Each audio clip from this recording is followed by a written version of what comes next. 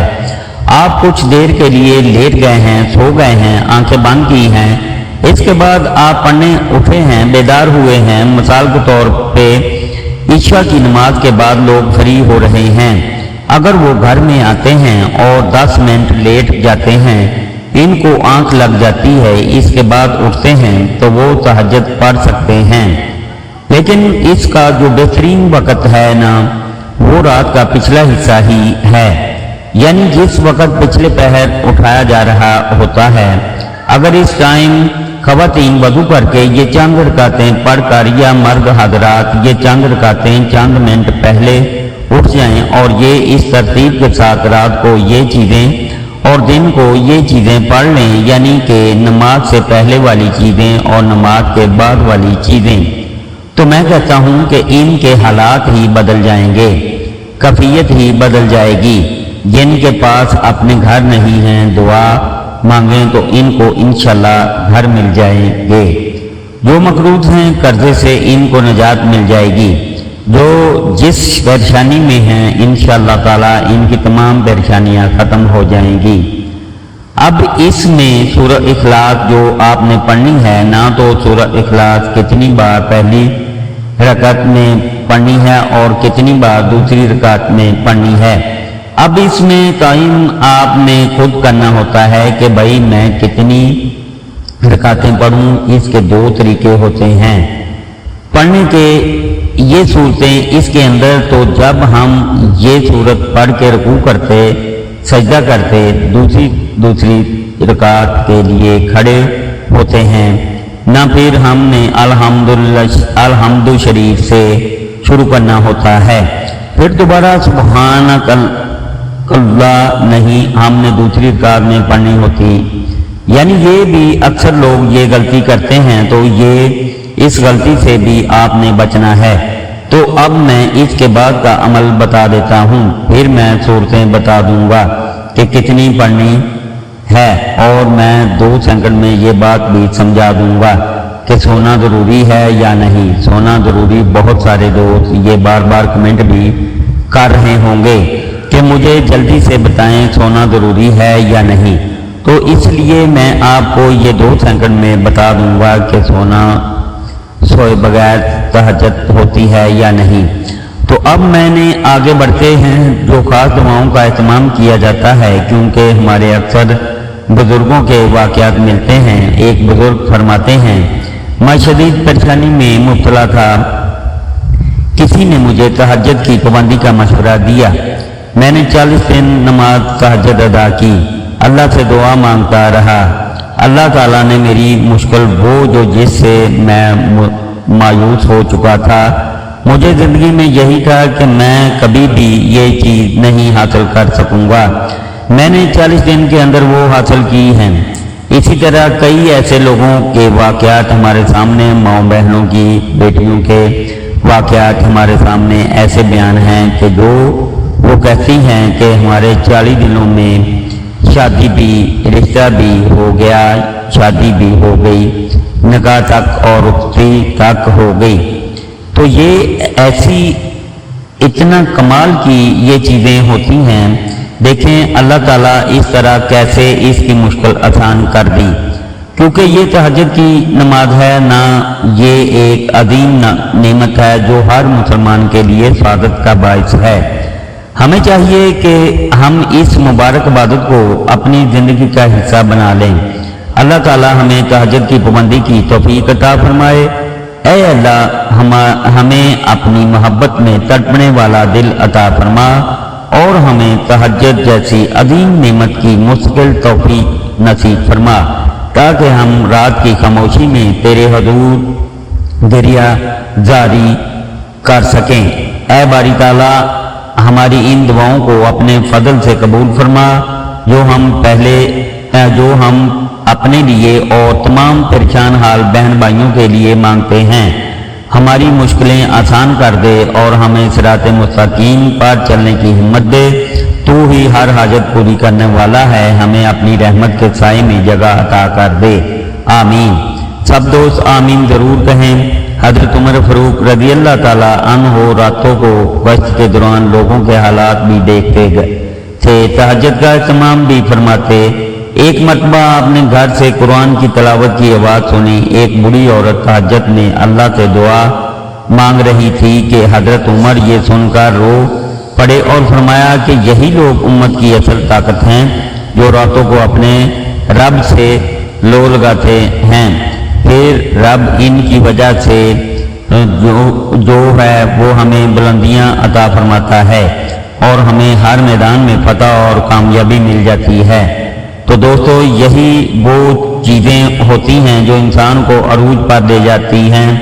اس کی زندگی سے زوال ختم ہو جاتا ہے تو تہجد پڑھنے کے بعد جو خاص دعاؤں کا آپ نے اہتمام کرنا ہے، ان میں سے یہ دعا ہے کہ اس میں ضرور یہ پڑھا کریں، یہ مانگا کریں۔ تو اس سے اگر دعا یاد نہ ہو تو یہ اتنا سا حصہ آپ پڑھ لیں جو میں آپ کو بتانے لگا ہوں۔ یہ اگر پوری دعا یاد نہ ہو، دعا تو پوری کافی طویل ہے، یعنی یہ دعا اگر یاد نہیں آپ کو ہوتی، یہ لمبی دعا ہے نہ، آپ جتنا یاد ہو سکے آپ نے دیکھیں۔ اس کا مطلب ہے اے اللہ تمام تعریف تیرے لیے ہے، تو آسمان اور زمین کا نور ہے، تو ہی ان کو قائم رکھنے والا ہے، تیرا وعدہ سچا ہے، تیری بات سچی ہے، تجھ سے ملاقات سچی ہے، جنت اور جہنم سچی ہے۔ تو یہ جب آپ اردو میں بھی آپ اس کو پڑھ سکتے ہیں، ضروری نہیں کہ عربی میں، لیکن اگر پوری نہ یاد ہو تو آپ فقط اتنا ہی پڑھ سکتے ہیں۔ صرف اتنے سے الفاظ پڑھیں اور حاجت کی دعا کریں، اللہ کے فضل سے تمہاری کوئی دعا رد نہیں ہوگی۔ تو آپ اسی طرح بیماری سے شفا، رزق میں اضافہ، ہر مشکل کا حل، یہ 3 بڑے انعام آپ کو ملیں گے جب آپ اس کو پڑھیں گے۔ اس دعا مبارکہ کو اس کو آپ نے اپنی دعا کے اندر پڑھنا ہے۔ اب بات کر لیتے ہیں کہ اس تہجد کی نماز کے لیے نہ میں سمجھتا ہوں سونا انتہائی ضروری ہے، سوائے بغیر تہجد ہوتی نہیں ہے۔ یہ بہت سارے اللہ والوں نے یہ شرط لکھی ہے، تو چاہیے 5 منٹ کے لیے سو جائے، آدھے گھنٹے کے لیے سو جائے، چند سیکنڈ کے لیے بھی آنکھیں بند کر کے نیند آ گئی ہے، اس کے بعد اٹھنے پر نماز ادا کر سکتے ہیں۔ ان تمام باتوں پر عمل کریں، انشاءاللہ زندگی بدل جائے گی، آپ کا مقدر سمجھ جائے گا اور اللہ تعالیٰ کی خاص رحمتیں آپ پر نازل ہوں گی۔ تہجد کے انوار سے اپنے سینے کو روشن کریں اور اپنی ہر حاجت اپنے رب کے حضور پیش کریں۔ اللہ ہمیں عمل کی توفیق دے، آمین یا رب العالمین۔ اللہ حافظ۔